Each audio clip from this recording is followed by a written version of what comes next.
আসসালামু আলাইকুম। মিলাদুন্নবী এবং সিরাতুন্নবী কাকে বলে এবং আমাদের কি মিলাদুন্নবী পালন করা উচিত নাকি আমরা সিরাতুন্নবী পালন করব? এই বিষয়ে আজকে আমাদের মাঝে আলোচনা করবে মুফতি ইউসুফ সাদি। তো আমরা ভাইয়ের সাথে পরিচিত হয়ে নিই। আসসালামু আলাইকুম। ওয়ালাইকুম সালাম ওয়া রাহমাতুল্লাহি ওয়া ভাই, বারাকাতুহু। আপনি যদি আপনার পরিচয়টা নিজে দিতেন তাহলে আলহামদুলিল্লাহ আমাদের জন্য ভালো হতো। জি, আলহামদুলিল্লাহ। আমি একজন কওমি মাদ্রাসার ছাত্র।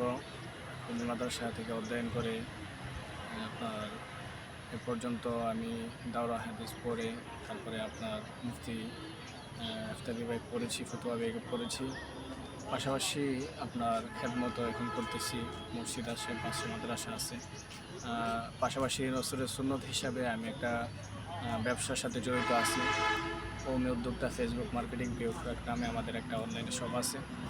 আলহামদুলিল্লাহ কাজ করতে